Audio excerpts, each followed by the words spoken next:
Sam, for tuning into Sin's Workshop. Hope you're having a wonderful day, and I hope you all had a wonderful May. I read 11 books this month. Yes, two of them were DNFs, but they still count. I read like half of them, so they still count. I made the effort. But we'll get into that in a second. First book of the month was All the Dead Lie Down by Kyrie McCauley. Instant 5 stars. I love Kyrie McCauley's. This was a genre jump for her. They usually write contemporary fiction with magical realism. So to see them write something really horror heavy blew me away. It was just so well done and executed. I mean, honestly, it was such a good book. I absolutely loved it. Devoured it. Can't recommend it enough. The next was The Whispering Dark. I kind of wish I had put this book on my DNF file. The problem with this book is I really couldn't connect to the enemies to lovers romance that was building in the story. I like the representation. You know, your main character is deaf, but other than that, I couldn't connect to it, and I feel like the story couldn't decide what it wanted to be. Was it horror? Was it paranormal? Supernatural? Mystery thriller? Science fiction? I don't think the story could decide what exactly it wanted to be, so I had a hard time really connecting to the story as a whole. So, 2 stars for that one.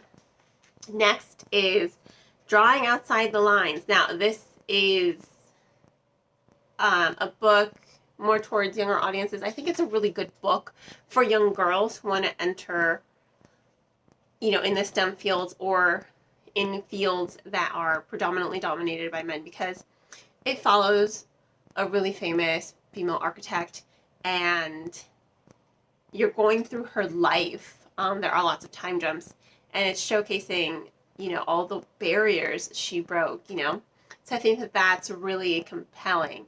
And it's a short, easy, quick read. Easily 3 stars. Next, The Fall of the School for Good and Evil. 5 stars.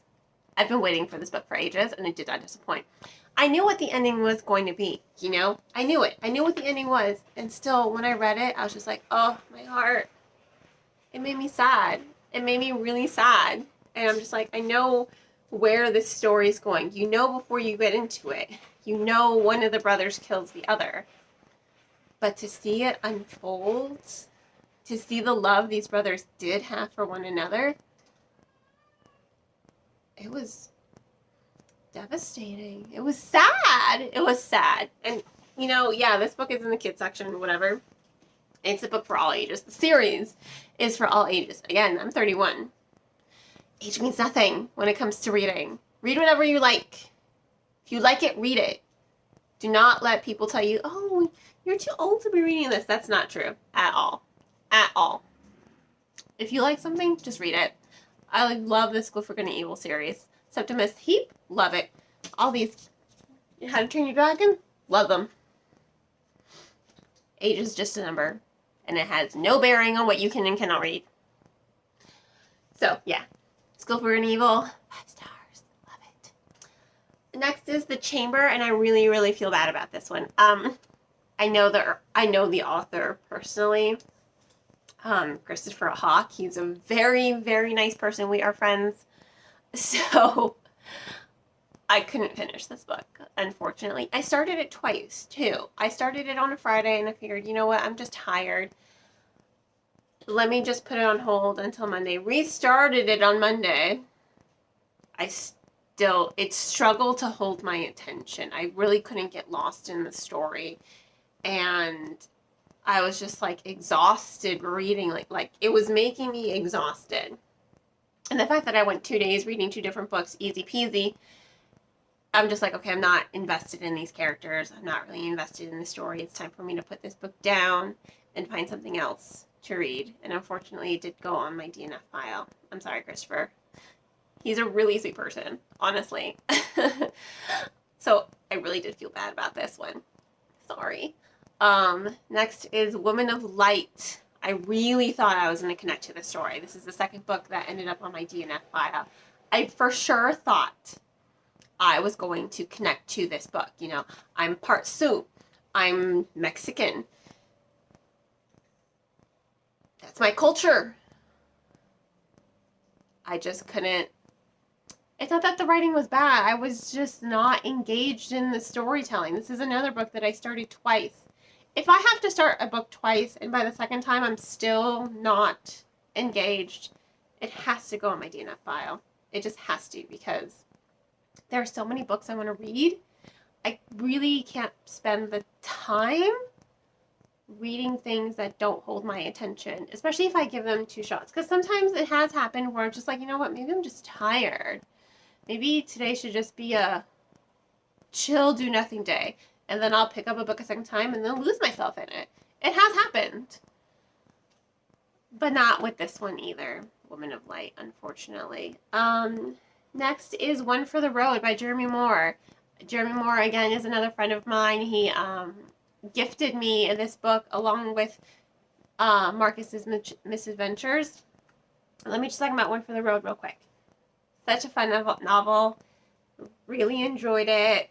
Lost myself in it. It deals a lot with death, and I thought it was very insightful. For something that was really short and very quick, very speedy read, it was pretty insightful, and definitely do recommend this book. After that, I read King of Fools. So this was my audiobook of the month. I tend to listen to 1, maybe 2 audiobooks a month. I really listen to them mainly on Sundays and on my bus ride to work. So like whenever, it takes me like an hour to get to work on the bus. So that's an hour of listening. First off, the characterization here, that character growth, amazing. To see how the characters have transformed in this book from where they started in book 1. Can I just say, Anna is turning into such a badass. And Levi, ooh. We also get a third perspective here from Jax, and I did like that added perspective. I think Jax's perspective really gave a lot of insight into who Levi is as a character from an outside perspective. So I enjoyed this book quite a lot, and I can't wait to read Queen of Volts, the third book, because the way it ended with N, I'm just like, oh my god, is she going to be the villain? I could see her going down that road. Maybe this will be her redemption arc. Ooh. I'm excited. And next, Marcus's Misadventures. I already brought that one up real quick. I did manage to read this one as well. It was really fun. It was fun. And you know what? I like a well-used pun. I love puns, actually. I am a pun fanatic. Pun fanatic. I think the usage of puns is so well done here. I love Purlioin the cat. He's so cute. I liked the characterizations. I think it was really engaging from beginning to end. So, you know what? Really good book. Thoroughly enjoyed it. And this is book 1 in a series. So, I really want to see where book 2 takes me. I think it's going to be really fun. I think it's going to be interesting. I think so. Next, Sadie. Sadie was my book club pick on Reed Woodson's workshop. This book devastated me. It broke my heart. It really did. If you've read Sadie, you know. You know. This is not a book for the lighthearted. It's very traumatizing. It's very traumatic. It made me emotionally exhausted, but I was emotionally invested in this journey. It was just like high tension. And it devastated me when I got to the end. Like, I spent 2 days just talking about how devastating it was to my coworkers and my husband. Even my husband, he's like, that's depressing. I'm like, yes, it is depressing. It's sad. But it was realistic, and that's just what makes it even sadder. The realism to it. It really did break my heart. God, Courtney Summers. You're good. I understand why this book won the Edgar Award. 100%, I understand why. It deserved that award. Phenomenal. Phenomenal. Next And the last book that I just finished reading yesterday, last day of the month, I think was gonna happen. The 3-Body Problem. You know those books that you see and you're just like, they seem really intimidating because of the context? This was that book. But I did a buddy read with one of my coworkers. There's just 30 pages a day. He and I just blew through it. It's so good. And even with all the sciencey mumbo jumbo, as I like to call it, because I'm not really sciencey, or I do like science. I grew up at MIT. My mom went to college there. So it's not that it all took me by surprise and that I didn't understand it. It's just, it's a lot of sciencey information, lots of exposition. And usually when I get to lots of exposition, those things tend to bore me. I wasn't bored at all. I was thoroughly engaged. I wanted to see how the story was going to play out, and I loved it. I love that even all that science talk didn't deter me, and it didn't create this barrier between me and the book. It made me more interested in the story. It was engaging, and that is something that really sticks with me as a reader. Loved it. Absolutely loved it. And that's it. Those are all 11 books. That's everything I read this month. Woo, go me. I'm so proud of myself. I beat my personal, well, no. My goal was 14 books, but let's be real. That was never going to happen. I like to aim high, so that way if I fall a little short, it's okay. Really, my goal was 10 books. My goal is always 10 books, even if I list 14 books. And, yeah, I beat it by 1 book, so I'm super proud of myself. Super proud of myself. How did you guys do this past month? Just let me know in the comments below. And on that note, thanks again for tuning in. Please don't forget to like the video, subscribe to my channel, and share it with all your book-loving friends.